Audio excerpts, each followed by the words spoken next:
teachers of Reddit, what is your "this student is so dumb it's scary" story?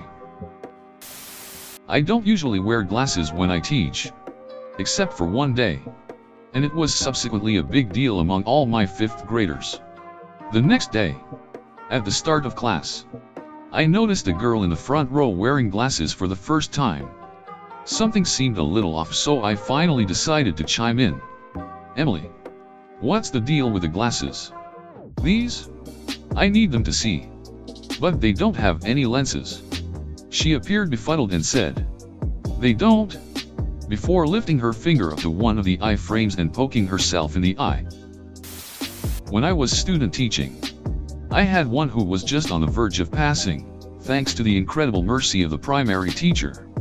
All he needed to do was turn in a worksheet that he finished in class. I know that he finished it because I watched him and helped him do it. All he had to do was give it to the teacher. But, in his mind, that would mean that she had won. So he refused to turn it in. I left the school before the end of the semester, but I would bet money that he failed the class. One of my 10th graders said she saw a crime being committed, bike being stolen in neighbor's yard, and she wanted to call 911 but she didn't know the number. I had a classmate put a thermometer into the middle of a Bunsen burner to see how hot the fire was, as glass and mercury promptly exploded everywhere. I'm pretty sure I saw the teacher's soul leave her body. Never saw her look so horrified or pissed before. Classmate and I were 12. Not from when I was teaching, but a buddy's classmate. HS class was discussing the number of stars in the galaxy. My buddy jokingly says 20. Kid next to him, notably not the sharpest kid I've known, goes, "Are you stupid? There's gotta be 100 of them. Maybe even 1,000. Serious as can be." Honestly not sure what's dumber, him thinking the guess of 20 was real, or him thinking that 1,000 might be too high. I had a little boy, 1st grade, who always got 14 as his answer to every problem no matter what. On the 2nd day of school I sat down to do 3 plus 2 with him using counters. We set out a pile of 3 and a pile of 2.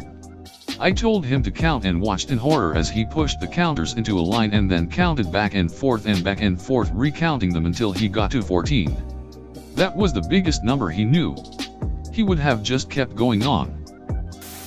Kids asked me, "Are you from Detroit or some other city I forget?" I said neither. I moved here from Pennsylvania. One girl gasped and asked, "Do they have slaves there?" I thought I would be teaching about plate tectonics today. Ended up having to do a lesson on why the earth isn't flat.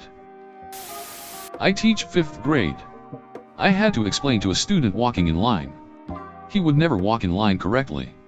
Finally, after correcting him for the 1,000th time, he snapped, "What do you mean? What do you mean get in line? What's the line? Why do teachers always say that?" It never occurred to me he didn't understand after being in school for years. He was the best though.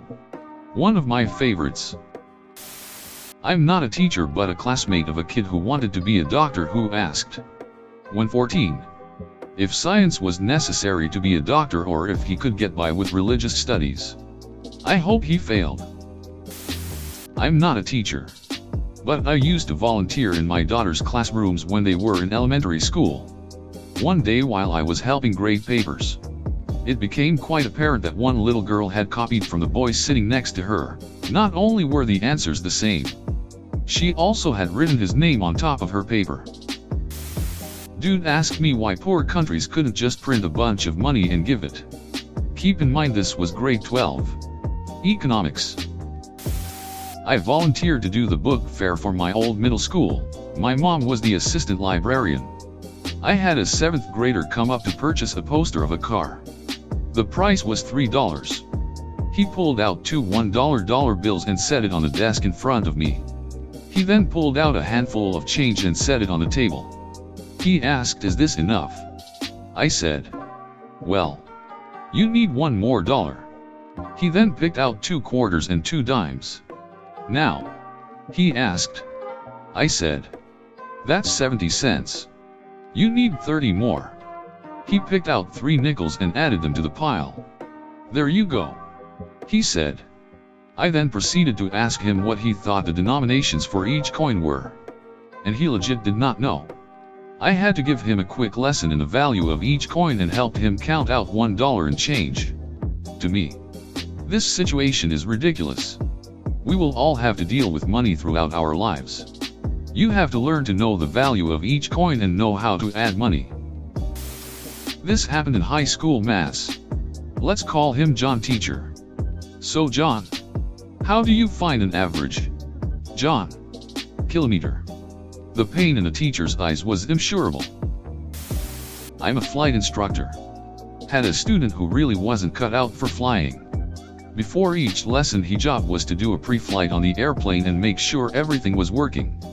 One of the items you check during the pre-flight are the flaps.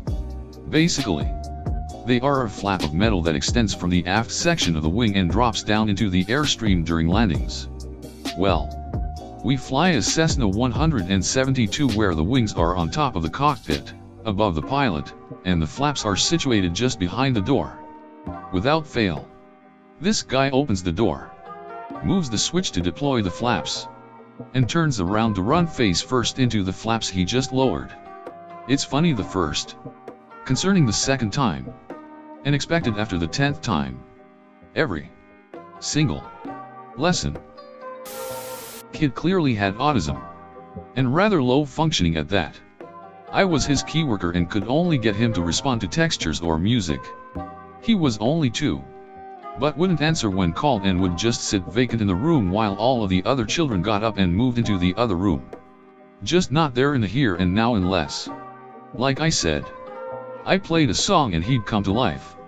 He'd sit at the table vacant unless I put his hands into something that felt different, water, sand, etc. I told my boss that I thought he had autism and she replied, "Autism is nonsense.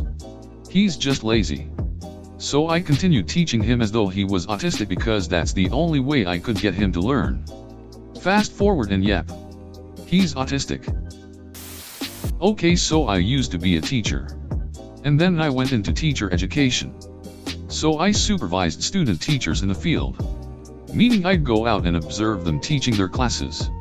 As an observer, one's job is only to observe, not to offer comments during the observation.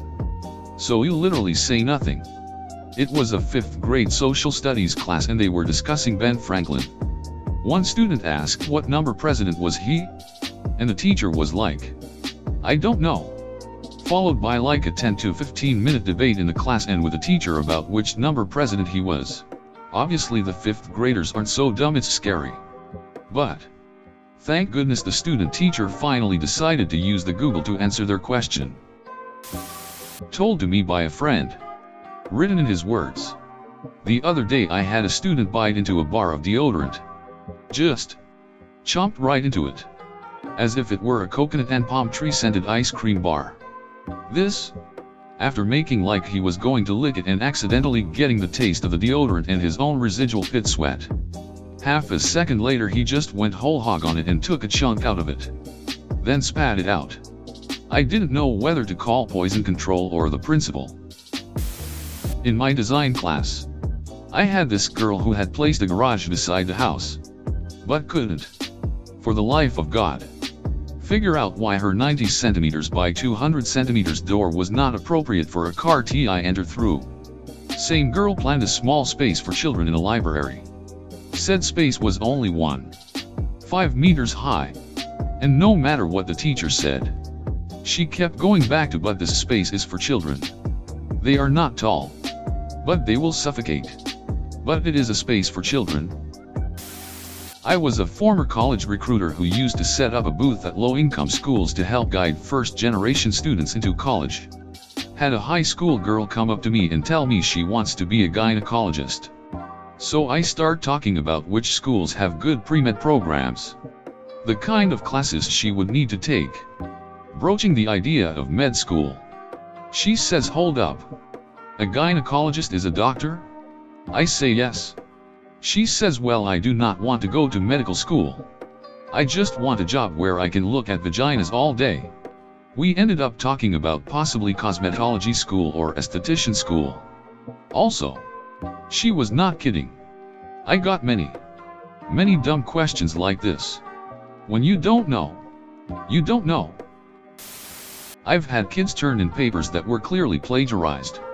But one kid didn't bother to change the font color on his paper. It was a pretty clear case. I had another who was supposed to be researching a technological innovation, the history and impacts of it. One kid chose the telephone. His paper was not only obviously plagiarized, but it was literally an ad for telephones. The kid had clearly not even bothered to do anything other than just go to telephones, and copy and paste. But my all-time favorite is the kid who stopped me and said, "Is Chicago a city or a country?" I told him it was a city. He considered that for a minute and then said, "Wait. Then what's a state?" Her day, first grade, girl crying. Turned around to see a girl with her shoe off barefoot hiding something in one hand with a pair of scissors in the other.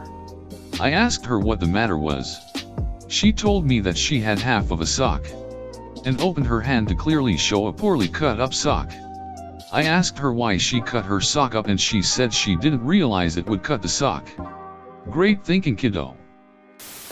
I taught a freshman English class and an 18-year-old wrote a persuasive essay arguing that homicide is a good way to keep population down.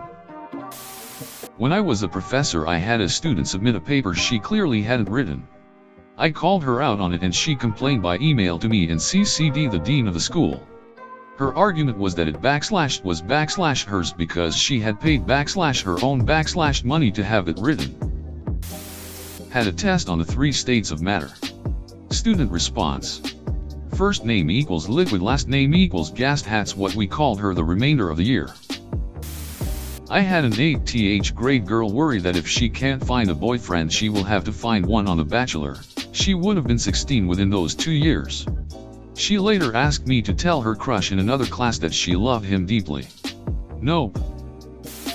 Not a teacher myself, but my teacher told us this story.